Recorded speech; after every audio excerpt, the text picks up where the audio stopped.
Hello students, आज हम class 10th की सोशल साइंस का लेसन नंबर 3 लेकर आए हैं। भारत में उद्योग।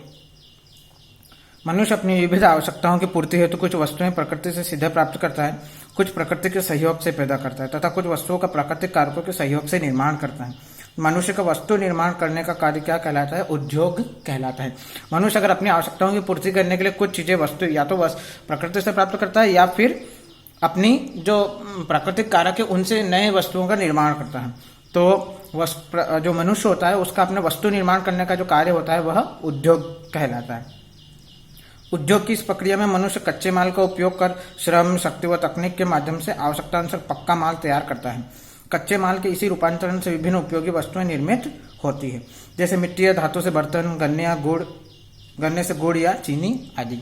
तो इन वस्तुओं का उपयोग करके वह अपनी आवश्यकताओं की पूर्ति करता है।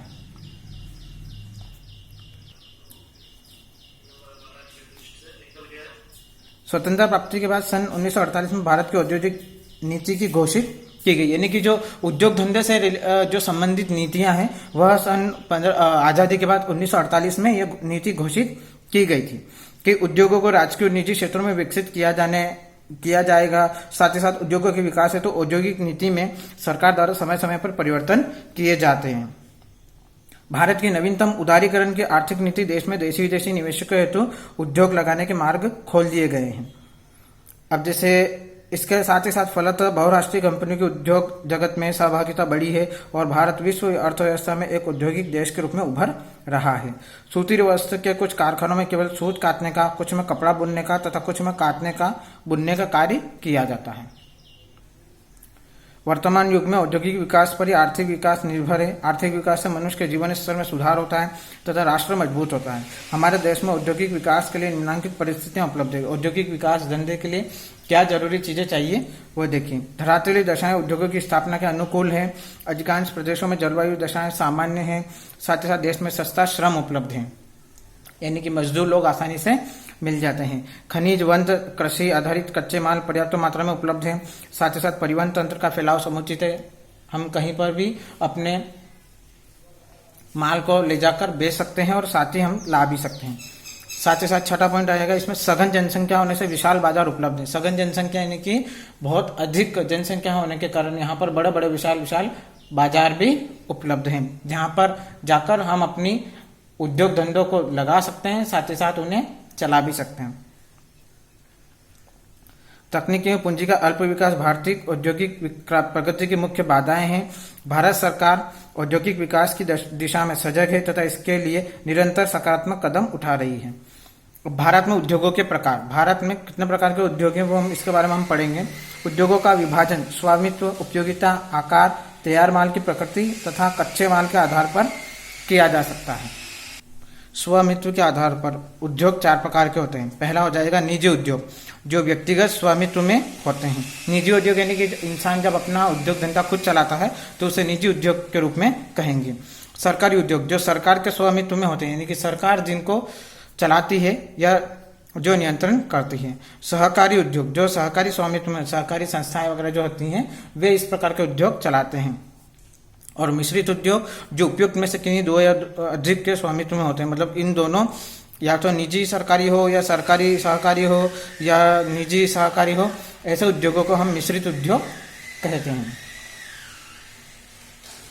उपयोगिता के आधार पर उद्योग 2 प्रकार के होते हैं। आधारभूत उद्योग, वे उद्योग जो अन्य उद्योगों के आधार होते हैं, इनके उत्पादन अन्य उद्योगों के निर्माण तथा संचालन के काम होते हैं, जैसे लोहा, इस्पात उद्योग आदि। ऐसे उद्योग धंधे जो उपयोग के आधार पर होते हैं, आधारभूत, जैसे उद्योगों के आधार होते हैं, दूसरे उद्योगों का आधार होता है और इनके उत्पादन से दूसरे उद्योग धंधे वगैरह जो चलते हैं वे काम आते हैं, जैसे लोहा और इस्पात उद्योग। उपभोक्ता उद्योग, दूसरा हो जाएगा उपभोक्ता उद्योग। तो वे उद्योग जो लोगों की दैनिक आवश्यकताओं की पूर्ति करने के काम आते हैं, जैसे वस्त्र, चीनी, कागज आदि, ये आ जाएंगे आपके उपभोक्ता उद्योग में, जिसका उपभोग जो उपभोक्ता करते हैं। आकार के आधार पर उद्योग 4 प्रकार के होते हैं। वृहद उद्योग, औद्योगिक इकाइयां जिनमें पूंजी निवेश 10 करोड़ रुपए या उससे अधिक है, जैसे Tata iron and steel company. ऐसे वृहद मतलब बड़ी बड़ी जो कंपनियां होती हैं वे इस प्रकार के उद्योग धंधों को चलाती हैं, जिनका निवेश जो होता है 10 करोड़ रुपए से अधिक होता है। मध्यम उद्योग, जिनमें कुल पूंजी निवेश 5 से 10 करोड़ रुपए के मध्य, जैसे चमड़ा उद्योग, जो चमड़ा उद्योग होता है इसमें जो कुल पूंजी निवेश होता है वो 5 से 10 करोड़ रुपए के बीच में होता है। लघु उद्योग, जिनमें कुल पूंजी निवेश 2 से 5 करोड़ रुपए तक है, जैसे लाख उद्योग। कुटीर उद्योग, जिनमें पूंजी निवेश मात्र का होता है तथा जो परिवार के सदस्यों की सहायता से चलाए जाते हैं। ग्राम में स्थित होने पर या ग्रामीण उद्योग तथा नगर में स्थित होने पर नगरीय कुटीर उद्योग कहे जाते हैं। अगर ग्राम में हम अपने परिवार की सहायता लेकर कोई छोटा उद्योग वगैरह चलाते हैं तो उसे ग्रामीण उद्योग, या नगर में अगर रहकर अगर हम लोग इस प्रकार का उद्योग चला रहे हैं तो इसे हम नगरीय कुटीर उद्योग कहेंगे। तैयार माल की प्रकृति के आधार पर उद्योग 2 प्रकार के होते हैं, जैसे भारी उद्योग और दूसरा हो जाएगा हल्के उद्योग, जिनमें भारी वस्तुओं, मशीनों आदि का निर्माण किया जाता है, जैसे ट्रैक्टर बनाने का कारखाना, यह आपके भारी उद्योग में आता है। ब हो जाएगा इसी में हल्के उद्योग, जिनमें दैनिक उपयोग की छोटी छोटी वस्तुओं का निर्माण किया जाता है, जैसे खिलौना उद्योग आदि। कच्चे माल के आधार पर उद्योग 3 प्रकार के होते हैं। कृषि आधारित उद्योग, जिन्हें कच्चा माल कृषि उत्पाद से प्राप्त होता है, जैसे सूती वस्त्र उद्योग। ब हो जाएगा खनिज आधारित उद्योग, जिन्हें कच्चा माल खनिजों से प्राप्त होता है, जैसे लोहा इस्पात उद्योग। स हो जाएगा वन आधारित उद्योग, जिन्हें कच्चा माल वनों से प्राप्त होता है, जैसे कागज उद्योग। भारत के विशिष्ट उद्योग एवं उनका वितरण। उद्योगों का वर्गीकरण सरल होता है, इससे कच्चे माल के आधार पर प्रत्येक उद्योग की पृथक पहचान होती है, क्योंकि कच्चा माल प्रत्येक उद्योग की आवश्यकता है। मतलब बिना कच्चा माल के कोई भी उद्योग शुरू नहीं किया जा सकता या उसको संचालित नहीं किया जा सकता। कच्चे माल को उद्योगों का भोजन भी कहते हैं। भारत के कुछ प्रमुख कच्चा माल आधारित उद्योग अध्ययन के लिए दिए जा रहे हैं। पहला हो जाएगा कृषि आधारित उद्योग। भारत कृषि प्रधान देश है। गेहूं, चावल, मक्का, गन्ना, कपास आदि का उत्पादन उद्योगों में कच्चे माल के रूप में किया जाता है। जैसे गन्ना को चीनी उद्योग में, कपास को सूती वस्त्र उद्योग में कच्चे माल के रूप में प्रयोग किया जाता है। कृषि संवर्धन के लाभ। हमारे देश के कृषकों का आर्थिक विकास है तो कृषि मूल्य संवर्धन कार्य सर्वथा अनुकूल एवं कारगर उपाय है। इसके प्रमुख लाभ निम्नलिखित हैं। पहला हो जाएगा आपका अधिक मूल्य की प्राप्ति। कृषि संवर्धन मतलब कृषि को बढ़ावा देकर हमें क्या प्राप्त होगा, यही चीज हम लोग इसमें पढ़ेंगे। कृषक अपनी उपजों के कुछ भाग को उनके रंग, रूप, गुण, स्वाद आदि में परिवर्तन करके ऊंची कीमतों में बेचकर अधिकाधिक लाभ कमा सकते हैं। जैसे आलू व केले के चिप्स, विभिन्न प्रकार के पापड़, अचार आदि बनाकर वे बेचे तो उन्हें उसी आलू व केले आदि के लिए कई गुना अधिक मूल्य प्राप्त कर सकते हैं। जैसे यदि बाजार में आलू 10 रुपये किलो बिकता है तो चिप्स 20 रुपये का 200 ग्राम बिकता है। दूसरा, मध्यस्थों के स्थान पर कृषकों को लाभ। वर्तमान व्यवस्था में व्यापारी आदि मध्यस्थ किसानों से उनकी उपजों को सस्ते दाम में खरीद लेते हैं और उनका मूल्य संवर्धन करके ऊंचे दामों में बेचकर लाभ कमाते हैं। मूल्य संवर्धन जब कृषक स्वयं करेंगे तो मध्यस्थों के स्थान पर स्वयं लाभ कमा सकेंगे। उपजों की बर्बादी पर रोक। हम सभी जानते हैं कि मौसम में फसल भरपूर प्राप्त होती है तो उसकी कीमत कम प्राप्त होती है। साथ ही बहुत से फल, सब्जी आदि सड़ जाती है तो समय पर ही उनका उपयोग कर उपज को बर्बादी से बचाया जा सकता है। मूल्य संवर्धन के उपाय। कृषि उपजों के रंग, रूप, गुण आदि में परिवर्तन करके कृषि मूल्य संवर्धन किया जा सकता है। प्रमुख रूप से कृषि उपजों से निम्नलिखित सामग्री तैयार करके किसान अपने स्तर पर अधिक आय प्राप्त कर सकता है। इसमें पहला हो जाएगा हमारा आटा एवं दलिया बनाना। गेहूं, ज्वार, बाजरा, मक्का आदि की कीमत मूल रूप में जितनी होती है उसकी तुलना में उससे तैयार उत्पाद जैसे आटा, दलिया की कीमत अधिक होती है। जैसे 1 किलोग्राम गेहूं का मूल्य 14 रुपये तो उसी गेहूं से निर्मित दलिया का मूल्य 28 रुपये प्रति किलोग्राम एवं आटा 20 रुपये प्रति किलोग्राम बिकता है। किसान अपने कुल उत्पादन के कुछ भाग का आटा या दलिया बनाकर बेचकर फसल का मूल्य संवर्धन कर सकता है। यानी कि अगर हम अपनी फसल अगर बोते हैं तो उसके बजाय अगर हम उससे बनने वाले उत्पाद अगर हम तैयार करके बेचें तो उस उत्पाद से हमें अधिक आय प्राप्त हो सकती है। दूसरा हो जाएगा बढ़िया बिजोरे। उड़द, मूंग, चना आदि दालों से घरेलू स्तर पर बढ़िया बनाई जा सकती है। इसी प्रकार तिल या भूरा कुम्हाड़ा जो कि खेत में उपलब्ध होता है मिलाकर बिजोरे तैयार किया जा सकते हैं। बाजार में अधिक कीमत पर मिलते हैं। तीसरा हो जाएगा पापड़। कृषि उपजों से प्राप्त विभिन्न प्रकार की दाल, आलू, चावल, ज्वार, मक्का आदि से विभिन्न प्रकार के पापड़, आम से आम के पापड़ तैयार किए जा सकते हैं। इन उत्पादों की कीमत इनके मूल उत्पादों से कई गुना अधिक होती है जिसका लाभ किसान प्राप्त कर सकता है। गुलकंद। आजकल फूलों की खेती भी की जा रही है। गुलाब ऐसा फूल है जो जल्दी खराब होने लगता है। इसकी पंखुड़ी से गुलकंद तैयार कर कृषक इसका लाभ उठा सकते हैं। माउथ फ्रेशनर, अदरक, अजवाइन, खजूर आदि को नींबू के रस में मसाला मिलाकर सुखाकर माउथ फ्रेशनर आसानी से तैयार कर सकते हैं। साथ ही आंवले को मीठे नमकीन अथवा मसाले मिलाकर पाचक एवं स्वादिष्ट गोलियां तैयार कर सकते हैं। बाजार में ये उत्पाद अच्छी कीमतों पर बिकते हैं। तो इस तरीके से किसान अपनी आजीविका को चलाने के लिए या अपने उद्योग को बढ़ाने के लिए इन चीजों का उपयोग करके बेचकर अपनी अच्छी आय प्राप्त कर सकता है। 6 नंबर पॉइंट हो जाएगा मक्खन, घी, पनीर। कृषि एवं पशुपालन एक ही सिक्के के दो पहलू होते हैं। अतः कृषि से आय प्राप्त करने के साथ साथ कृषक दूध से मक्खन, घी, पनीर आदि तैयार कर लाभ कमा सकते हैं। सेवइयाँ, ग्रामीण क्षेत्रों में आटे से सेवइयाँ आसानी से तैयार की जा सकती हैं और लाभ कमाया जा सकता है। उन सेवइयों को बेचकर हम अपनी आजीविका चलाने के लिए आय प्राप्त कर सकते हैं। शुष्कन द्वारा मूल्य संवर्धन, विभिन्न फलों एवं सब्जियां विशेषकर पत्तेदार सब्जियां शीघ्र नाशवान होती हैं। सुखाकर रखने से इन्हें जहां नष्ट होने से बचाया जा सकता है वहीं इनसे अच्छी आय भी प्राप्त की जा सकती है। जैसे मेथी को सुखाकर कसूरी मेथी के रूप में बेचा जाता है। आम की खटाई, आमचूर, आंवले की कलियों से आंवला पाउडर बनाकर आदि बाजार में ऊंची कीमत पर बिकता है। कृषक इसका फायदा स्वयं उठा सकते हैं। इसी प्रकार मिर्च को दही या मसालों में मिलाकर सुखाई गई मिर्च की भी बाजार में काफी मांग है। सूखी मिर्च जिसे हम कहते हैं उसका भी बहुत अधिक मूल्य हमें बाजार में मिल जाता है। चिप्स, आलू, केला, अरबी, शकरकंद इत्यादि से चिप्स तैयार किए जाते हैं। आलू जो कि 10 रुपये में 1 किलोग्राम है, चिप्स 10 रुपये में 100 ग्राम मिलते हैं।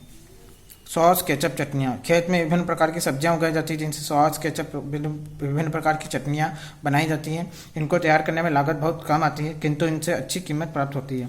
उदाहरणतः टमाटर से सॉस, केचप पर प्यूरी, मिर्च से चिली सॉस, चटनी आदि तैयार की जा सकती है जिससे हम आय प्राप्त कर सकते हैं।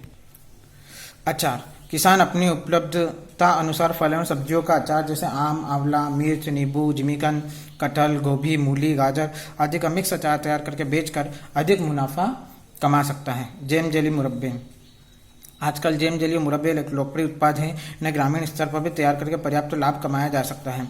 जैम मुख्यतः गुद्देदार फलों जैसे सेब, पपीता, अमरूद, केला, आम से एवं जेली सेब, अमरूद आदि से एवं आम, आंवला, करोंदा, पपीता, सेब आदि से मुरब्बा तैयार किया जा सकता है और इनको बाजार में बेचकर हम अच्छी आय प्राप्त कर सकते हैं। यह भी एक प्रकार का उद्योग ही होगा। शरबत, यदि नींबू, आम या संतरे आदि की फसल होती है तो कृषक उनका शरबत, स्क्वैश, कार्डियल तैयार कर उपज के नष्ट हो जाने या मिट्टी के मोल बिकने से रोक सकते हैं और अच्छे लाभ कमा सकते हैं।